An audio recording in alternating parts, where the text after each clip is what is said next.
광해군, 왜 천사와 비남이 동시에 쏟아졌을까? 그의 진짜 얼굴은 무엇이었을까요? 우리는 한 시대를 풍미했던 왕을 이야기할 때 흔히 그의 업적을 찬양하거나 혹은 그의 실책을 비난하곤 합니다. 하지만 여기 조선 역사에서 가장 극적인 평가를 받는 한 인물이 있습니다. 그는 왕위에 오르자마자 전란의 폐허 속에서 나라를 재건하고 위태로운 국제 정세 속에서 탁월한 외교 전략을 펼쳐 백성을 지켜냈다는 찬사를 받기도 합니다.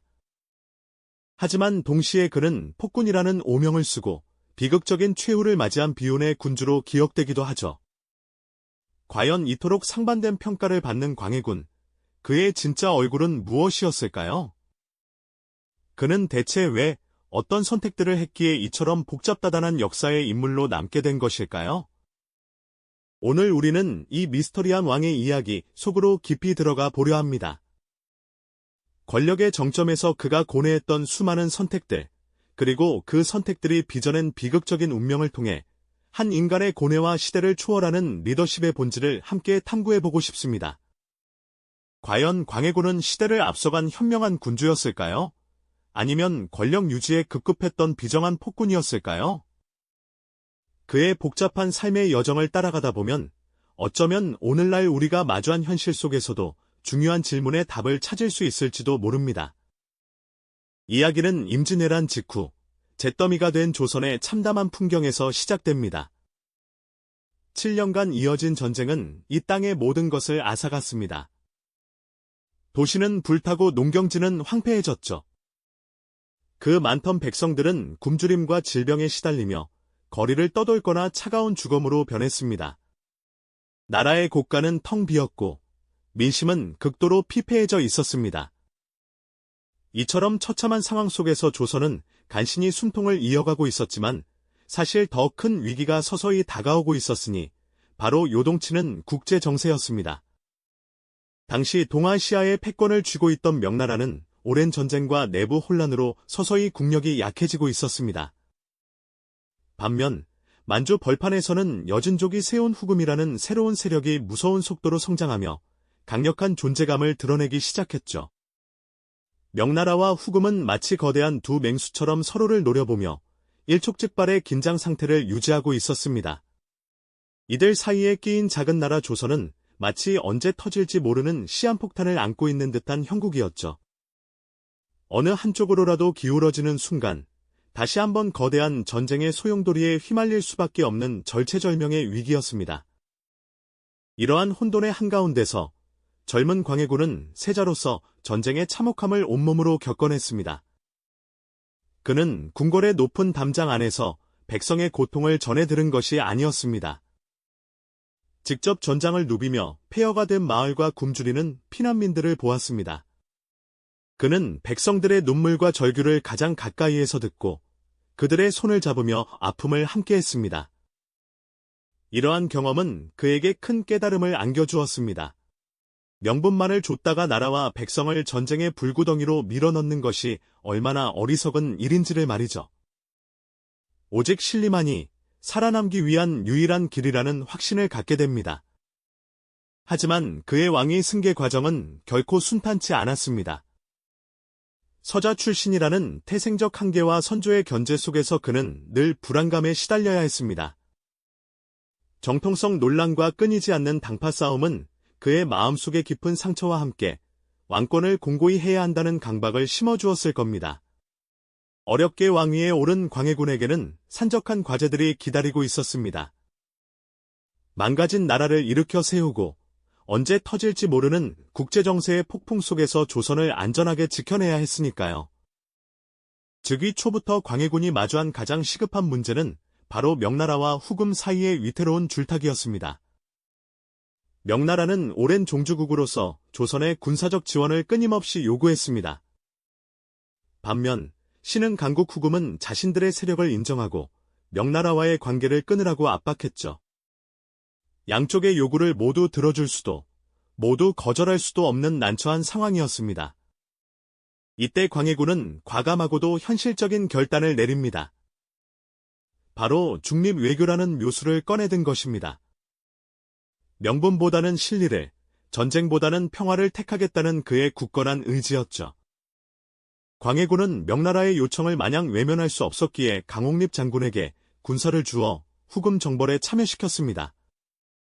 하지만 동시에 강옥립에게 전황을 보아 적절히 대처하라는 비밀 지시를 내렸죠. 이는 후금과의 전면전을 피하고 조선의 피해를 최소화하려는 고육지책이었습니다. 이처럼 광해군은 겉으로는 명나라의 요구를 따르는 척하면서도 실제로는 후금과의 관계를 완전히 단절하지 않으려는 줄타기 외교를 펼쳤습니다. 그의 이러한 행보는 당시의 조정대신들과 사대부들에게는 큰 충격과 반발을 불러일으켰습니다. 명나라에 대한 의리를 저버리는 행위라며 거센 비난이 쏟아졌으니까요. 하지만 광해군은 흔들리지 않았습니다. 그는 망해가는 명나라에 대한 맹목적인 충성심이 조선을 더 큰 위기로 몰아넣을 것이라고 확신했습니다. 백성들의 삶을 최우선으로 생각했던 그는 명분보다는 생존을 택하는 길을 걷기 시작한 것이죠. 이처럼 광해군이 국가의 생존을 위해 외교적 실리를 추구하는 동안 그의 왕권을 더욱 공고히 하려는 내부의 정치적 행보 또한 시작되고 있었습니다. 이는 훗날 그에게 비극적인 오명을 안겨줄 씨앗이 될 줄은 그 누구도 알지 못했겠죠.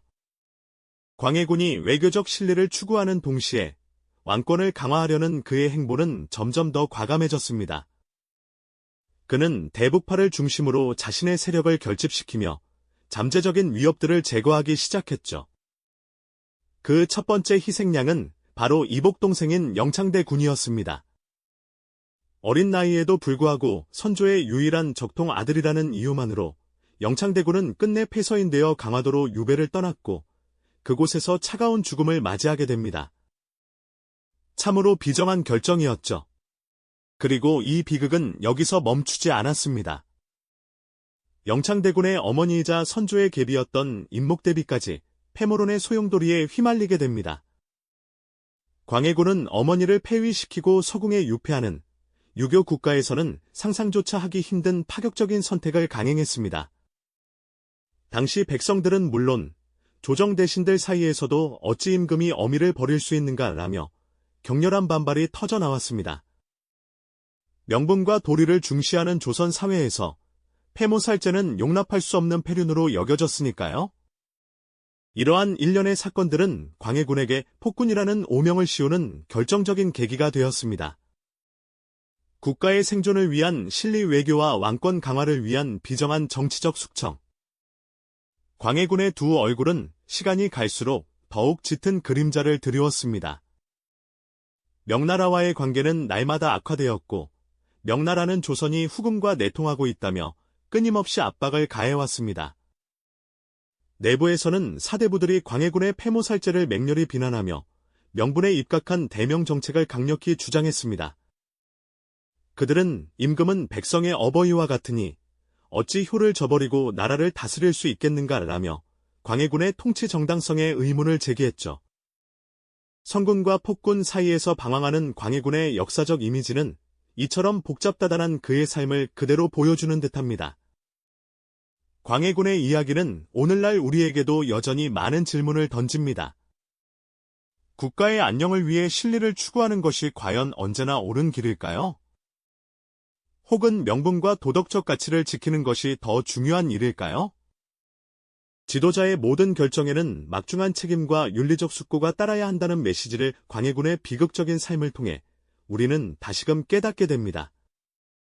그의 두 얼굴은 단순히 한 개인의 문제가 아니라 냉혹한 시대가 빚어낸 비극적인 산물이었음을 암시합니다.